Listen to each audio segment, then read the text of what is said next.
is up, guys? The doctor is back in the office, and today we're going to be doing a full card breakdown of UFC Fight Night. Josh Voldemort Emmett versus Kevin Vallejos. I'm really excited for this one. Actually, a banger of a fucking fight night, a banger of an Apex Classic. Let's get started with the early prelim opener of Pierre Rodriguez versus Sam Page Hughes.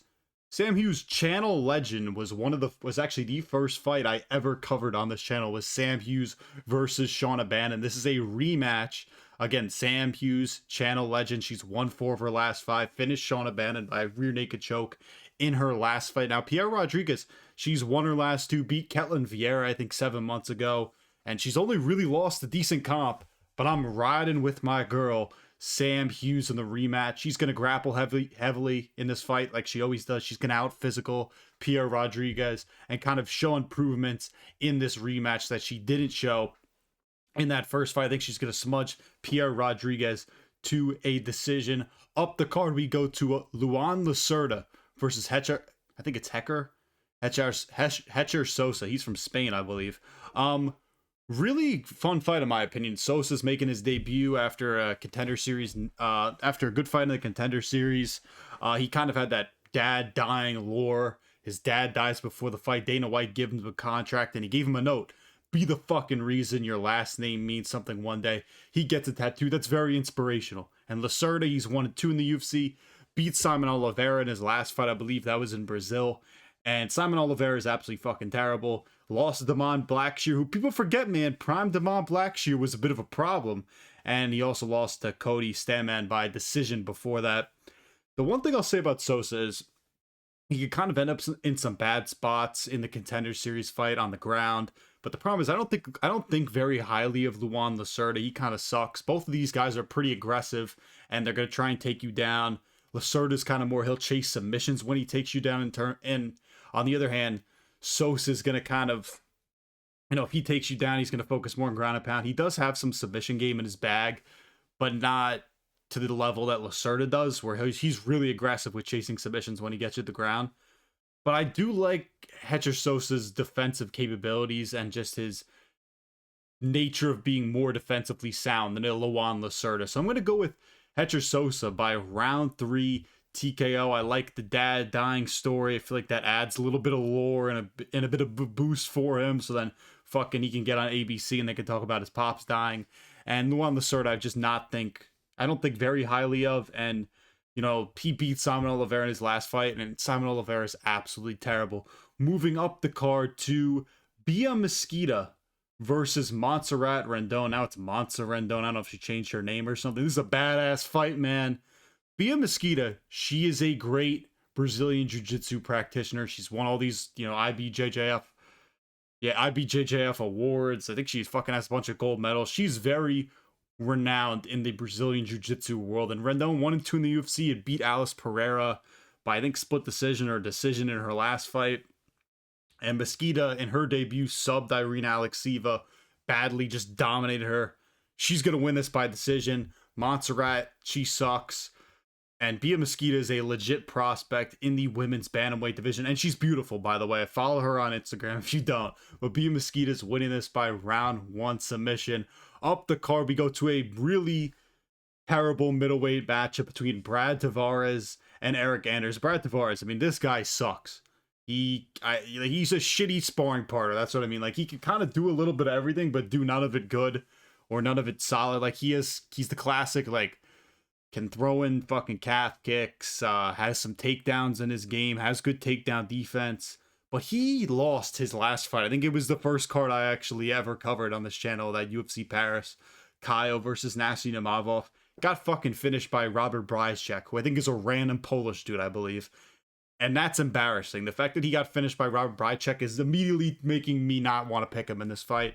But on the other hand, Eric Anders, this guy's 9-9 in the UFC. Lost his last fight by spinning back elbow to CLD, Christian Leroy Duncan. Who doesn't lose by spinning attack to CLD? But he had beat Chris Weidman before that shot at Long Island. I don't even know how to rate like a Chris Weidman win a year ago. Chris Weidman is so fucking old and washed. Is that even, whatever? These guys, who fucking really knows, though? They're both Apex demons. I'm just going to take Eric Anders by decision. Brad Tavares getting beat by Robert Brycecheck was such a bad loss that I don't even want to ever consider picking you again. He's fought so much in the UFC, but this is probably the end of the Brad Tavares title run. Moving up the card to Vallejos versus Manuel Sosa. This is a banger of a fight. This is going to be, you want to turn this on, it's going to be a 2-round war. Oki's 2-2 in the UFC. Lost his last fight to Mason Jones, where, you know, he nearly finished him in the first round, and Mason Jones battles back and murked Vallejos out in the second round. It was really insane. He'll come out like a fucking bat out of hell in the second, when the fight starts, just letting his hands go, just flying right at you. But I'm going to take Manuel Sosa in this fight. You know, again, Oki's going to come out with really fast hands, try and mix in the grappling, but he's kind of dumb and like he just fights kind of stupid. He doesn't have great fight IQ and randomly will get sloppy and kind of gas himself out.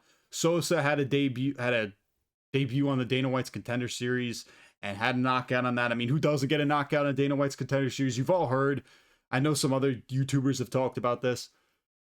There's a little bit of inflation with knockouts on Dana White's Contender Series, because if you're a good prospect, like a renowned one, they're just going to feed you to an absolute shit can. You're going to get some insane, like, live leak KO, and then they're going to fucking prop you up and be like, whoa, this guy had an insane knockout on Dana White's Contender Series.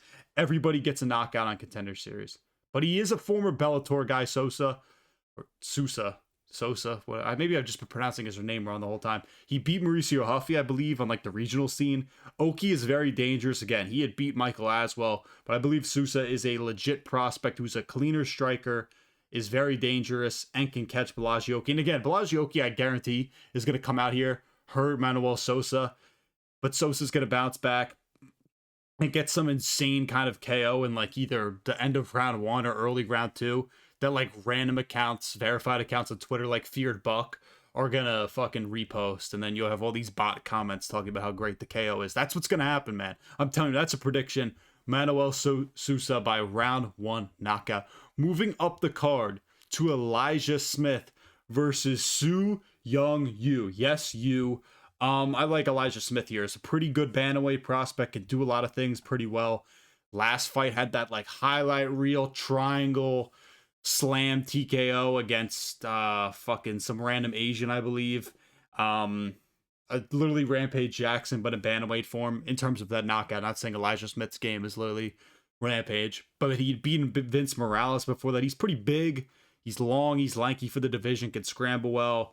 Yu, again, is just Asian, and it's kind of hard to, you know, pick Asians in the UFC to win stuff when they're just kind of like bodish, like a South Korean, and you can't really ride with them. I think other than TKZ, how many good South Koreans are there? And, you know, Yu's 3-0 in the UFC, has beaten a lot of random Asians, plus AJ Cunningham. I think he beat Zhao Long. I think Smith's going to start out really well in this fight. Like, he can slow down as the fight goes on, but I think he's going to do enough to win this by decision. He's just a lot more explosive and better overall on the feet than Su Young Yu. Jiu-Jitsu, buddy. Fuck, almost died there. Sorry, I'll edit that out. He fucking sucks. He doesn't suck. Moving on to somehow this fight is not on the main card. This is probably the best fight on the card. Vitor Petrino versus Steven Asplund. This is one of the rare great heavyweight fights that you can actually make. They don't exist anymore. It's like seeing a fucking dodo bird. They're extinct great heavyweights and just great heavyweight matchmaking. This is an all-time great fight. Maybe not all-time great, but it doesn't really get any better than this in terms of fights in the heavyweight division. Also, and I've seen other people point this out, why is Josh Hokett continuing to get fat random taxi cab drivers in all of his fights in the UFC? And Steven Asplund has to come in here in his second fight in the UFC since winning a Contender Series, and has to fight fucking Vitor Petrino. That's ridiculous for me. I'm rolling with fucking concrete in this fight. Petrino, former light heavyweight, so he has lighter man skill, 6-2 in the UFC. You know, he moves up the light heavyweight after getting finished by Anthony Smith. So yes, he's an Anthony Smith victim. That plays a part in the decision here. Also lost to Dustin Jacoby, which isn't a bad loss. Moves up the heavyweight, subbed Austin Lane. Everybody fucking beats Austin Lane and finished Thomas Peterson in his last fight, that fat blob. He's very dangerous, can submit you. But I like Asplund and the variability in his striking, mixing up shots of the body. He just puts an insane pace on you. This guy is the fucking heavyweight Max Holloway. The amount of strikes that he landed on Sean Sharaf at his last fight was insane. His pace, his output is crazy. Has beautiful, beautiful combos and really fast hands for the division.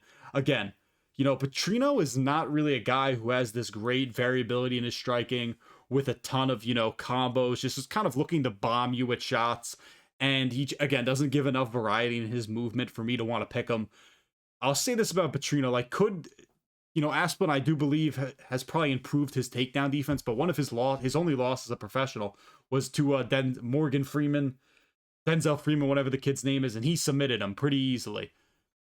Vitor Petrino can just blast a double leg on Steven Asplund, and maybe Steven Asplund's takedown defense hasn't improved whatsoever, and Petrino could maybe get a sub. I could see that happening, but I believe Asplund has had to at least improve his takedown defense enough for me to be like, I don't think Petrino can get him down super easily. I think Asplund's going to put a crazy pace on Petrino that he can't really match or handle. I'm going to go with round 2 knockout for my boy Steven Concrete Asplund. I believe his grappling will improve. His striking's too dynamic for Vitor Petrino. And Vitor Petrino also doesn't really have a ton of fight IQ. Are you really expecting him to come in here and beat a dude by the name of Steven Asplund, who actually has legit talent in the UFC heavyweight division, which you don't really see very often? Asplund's winning this by second round finish.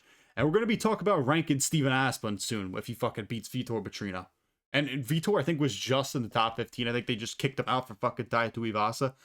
I need to see Steven Asplund in the top 15. He's legit. In another fight that is not, and this, let me tell you something, this really goes to show you kind of the depth of this card. Chris Curtis versus Myktybek Orolbai. This should be on the main card. These are two pretty decent sized names. I like Orolbai here, though. Orolbai, and this is why he's a fucking badass, man. He'll take random fights at welterweight, lightweight. He'll do whatever the fuck he wants. Forward in the UFC, his only loss is that split decision loss to Rebecca a couple of years ago. He's finished Uros Medic, brutalized Jack Hermanson in his last fight, which is ugly. Chris Curtis, I always say this about Chris Curtis, and he seems like a nice guy. I think I follow him on TikTok. Just kind of annoys me. He's a split decision merchant at this point in his career. Won a split decision versus Max Griffin. Like, old Chris Curtis would have beat his fucking ass. Before that gross head kick knockout against Roman Kopylov where he got destroyed. Lost a split decision to Brendan Allen. Won a split decision over Marc-Andre Barriault, which everybody, if you're a decent welterweight, you beat Marc-Andre Barriault. He's just a split decision merchant, and Orolbai's on a nice run right now, has the wrestling advantage. Chris Curtis is kind of just gonna box with you, like work around his jab. He doesn't really cut off anybody in the cage. Not a ton of variation in his striking. Like, he's not gonna throw fucking knees at you or anything cool. Orolbai's just a lot more aggressive, and Chris Curtis has good takedown defense, but I believe he's gonna be fighting in his own mind, kind of just thinking Orolbai's going to shoot on me, and that's going to force him to be incredibly more passive. So I think Orolbai will be able to push a nice pace on him. Curtis is not the same guy anymore. I think Orolbai will mix in the takedowns, land some of them. Also, Chris Curtis, you can kind of take his back easily. I think we saw Brendan Allen do that once. Chris Curtis sprawls. That's something to watch out for. I just think Orolbai wins by decision. Has more power, has the better chin, just more aggressive, and I just like kind of where he's at in his career now.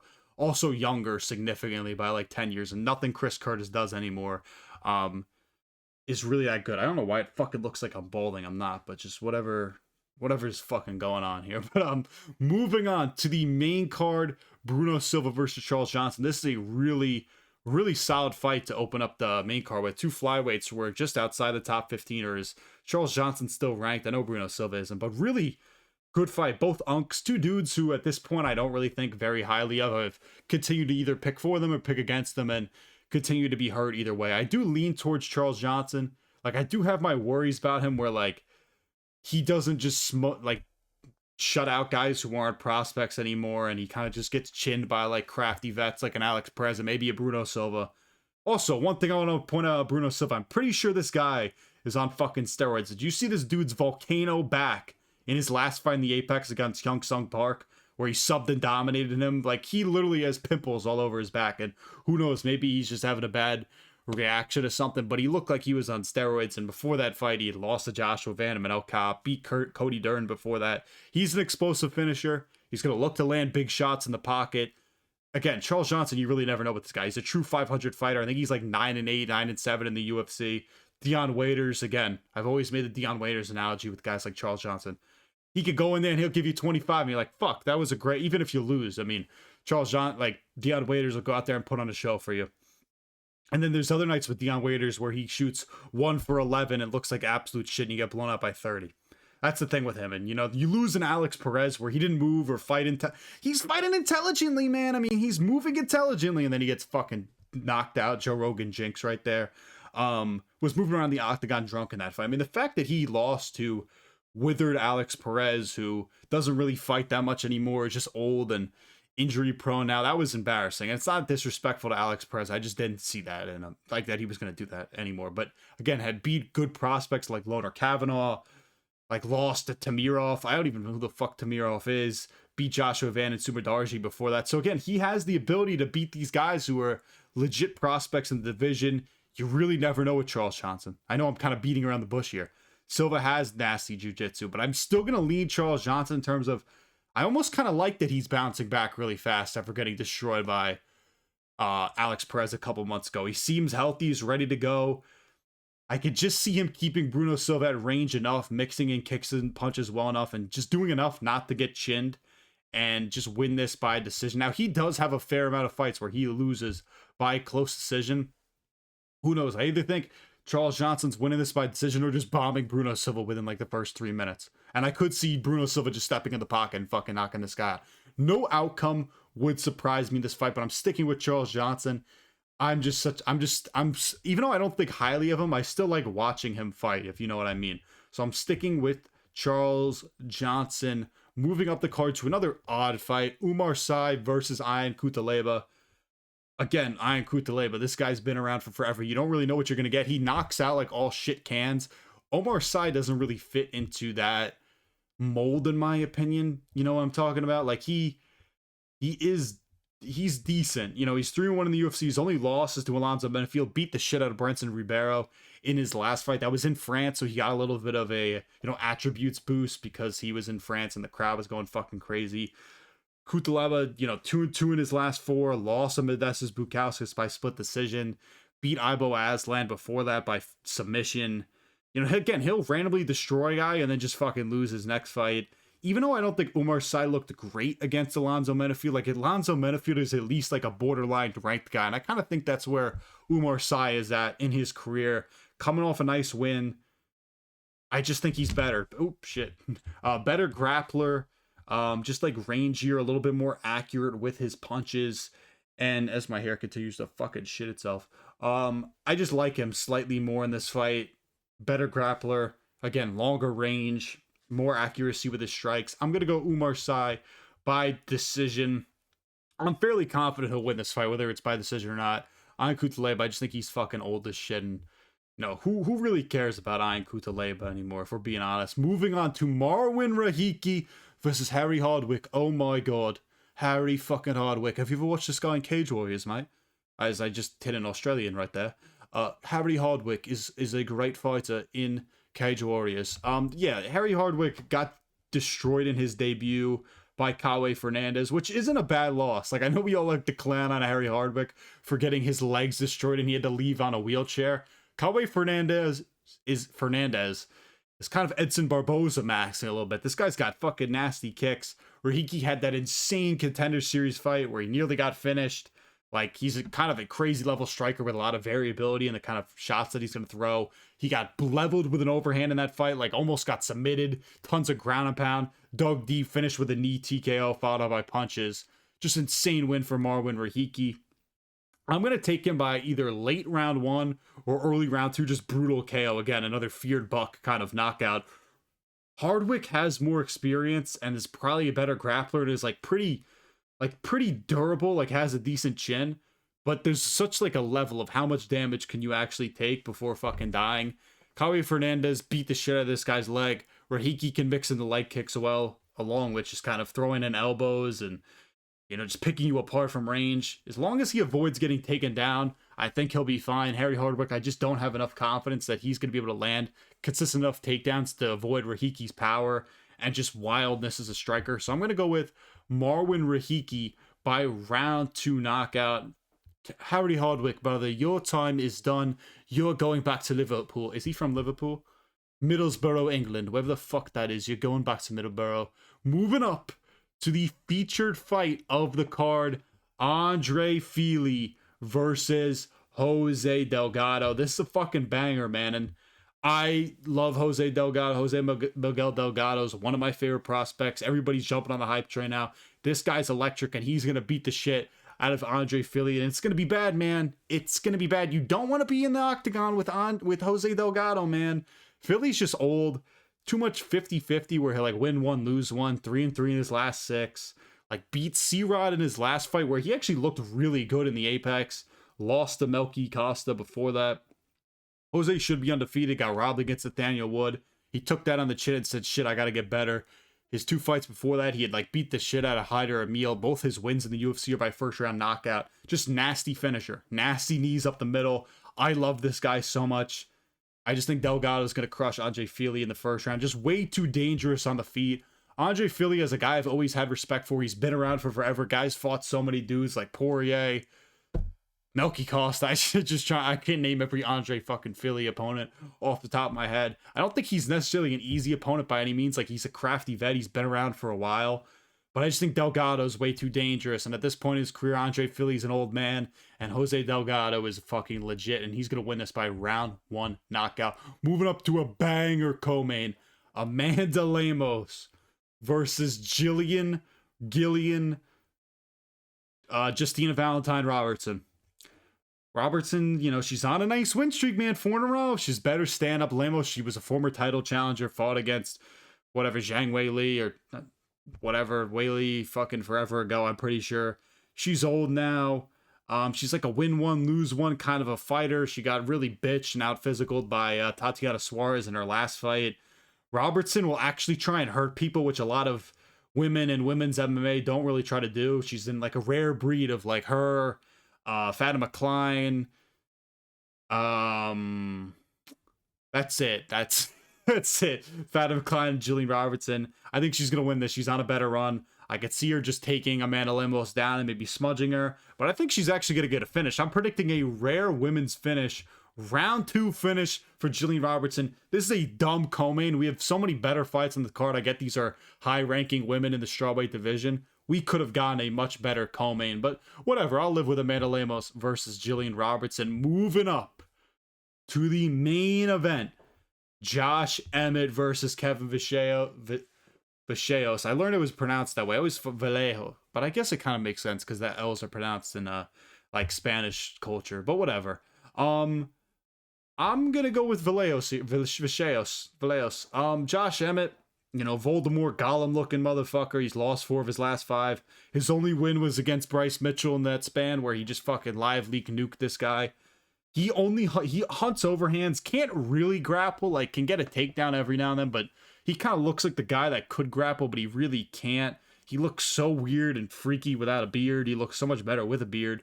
Got subbed with that really weird armbar where he like verbal tapped against Yusuf Zalal. Lost to Lerone Murphy by like 50-45 decision before that, I believe. Vallejos undefeated the UFC 3-0. Only professional losses to John Silva on Contender Series. Brutal KO over Giga Chikadze, spinning back fist, highlight reel. That was beautiful. And listen, the only thing that worries me is how big of an underdog Josh Emmett is. Plus 375 is kind of insane. Like, his only losses are legit dudes like Ilya, and this is off the top of my head, Ilya, Yusuf Zalal, Yair, Lerone Murphy, like guys who are their like top of the rankings or been top of the rankings or fought for the belt or have been interim champions or undisputed champions, like legit dudes in the division. But the thing is, Josh Emmett, at this point in his career, at his old ass age, in his Voldemort age, hasn't shown enough, or not, he's actually shown plenty. We know what he is.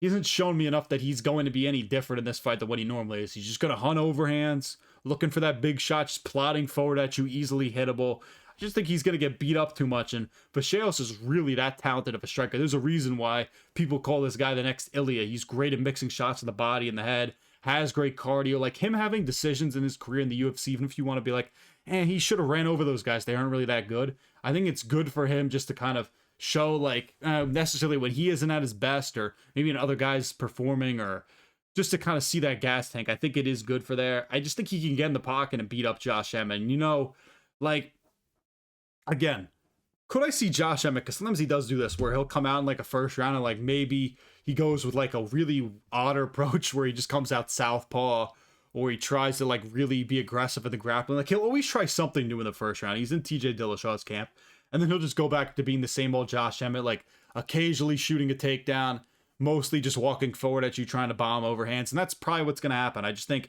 he's not really gonna do enough to be, you know, to be enough of like for me to fucking pick him. Excuse me, right there. He just has no real ability for me to worry about him, even if he does take down Kevin Vallejos. He doesn't have submission ability.